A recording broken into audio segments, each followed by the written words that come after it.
Election Commission sources have told NewsX that the EC is yet to receive a single complaint against electoral rolls. Sources say that the EC is asking what were the polling agents doing, why were there no objections raised. Sources also state that the ECI is asking why were no claims and objections raised by NC BLOs during revision.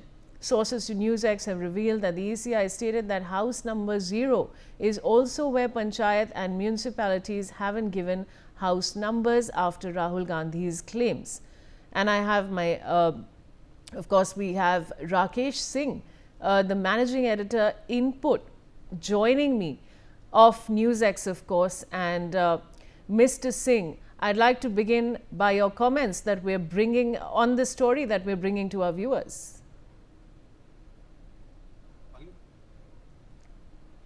Mr. Rakesh Singh, all right. So Mr. Rakesh Singh, ये एक बहुत बड़ी development आई है. पहले तो राहुल गांधी ने काफ़ी खुलासे करे हैं, उसके बाद अब ये बात आ रही है जो हाउस नंबर 0 की वो बात कर रहे थे, उसके बारे में आप हमें क्या बताना चाहेंगे?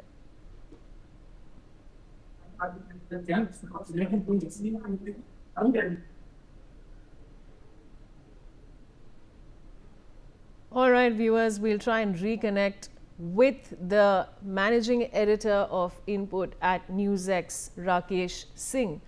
But I was telling you about the new development that has come in, which is that the Electoral Commission, of course, is saying that why did Rahul Gandhi not raise a concern earlier? And now, of course, I have Rakesh Singh, managing editor, Input of NewsX, joining me. Mr. Singh, मैं आपसे ये पहले पूछ रही थी कि जो राहुल गांधी ने बहुत बड़े बड़े खुलासे करे हैं, जो उन्होंने अपना हाइड्रोजन बॉम्ब ड्रॉप करा है, जिसके बारे में वो सुबह से बात कर रहे थे, उसमें ऑफ कोर्स बात हो रही है इस चीज़ की कि अब इलेक्टोरल कमीशन कह रही है कि पहले क्यों नहीं ये इश्यूज रेज हुए और पहले कोई कंप्लेंट क्यों नहीं डाली गई? देखिए, जो इलेक्शन कमीशन के जो टॉप सोर्सेज हैं, उन्होंने ITV नेटवर्क को साफ तौर पे बताया है कि राहुल गांधी आज जो क्लेम दिखा रहे हैं, आखिरकार जो ऑब्जेक्शन था, तो उस समय क्यों नहीं उनके द्वारा, उनके जो एजेंट हैं उनके द्वारा इसको सवाल खड़ा नहीं किया गया था.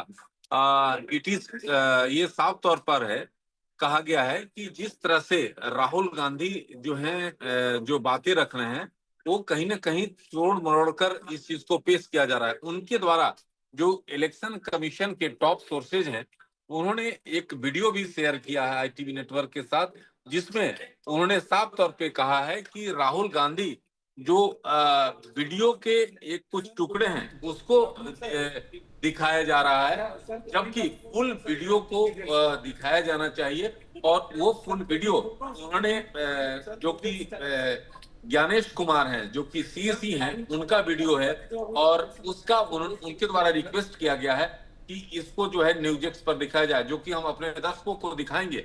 लेकिन ये जिस तरह से राहुल गांधी द्वारा जो सवाल खड़ा किया गया है, उसको जो चुनाव आयोग साफ तौर पर उसका खंडन किया है. और ITV नेटवर्क से बातचीत में, एक्सक्लूसिव बातचीत में, CSE के ऑफिस ने इस बात को उन्होंने जानकारी दी है कि आखिरकार जिस तरह से राहुल गांधी जो पहले जो खुलासे करने की बात कहे थे, उसमें जो त्रुटियां थी, इसमें भी जो बात कही जा रही है उसमें कोई सच्चाई नहीं है.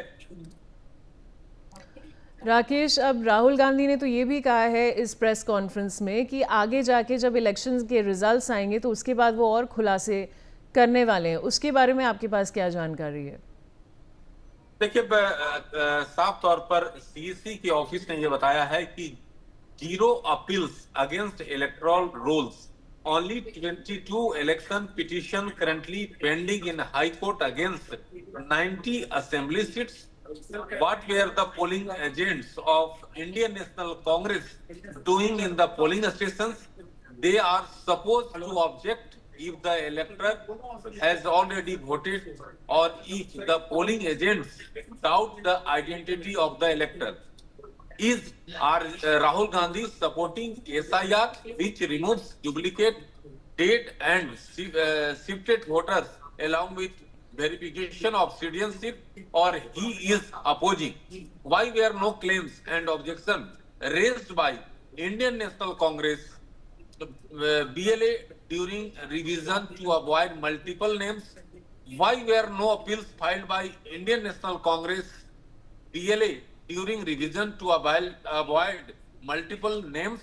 Someone is saying that these duplicates voted for INC. How does Rahul Gandhi know that they are voted for? They voted for BJP. It is clear that these duplicates voters voted for INC. How does Rahul Gandhi infer that these persons voted for BJP? तो ये आप साफ तौर पर समझ सकते हैं कि राहुल गांधी ने जो लंबी चौड़ी जो प्रेस कॉन्फ्रेंस की है उसको लेकर इलेक्शन कमीशन ने सीधे तौर पर खारिज किया है और सवाल राहुल गांधी को लेकर खड़ा किया है।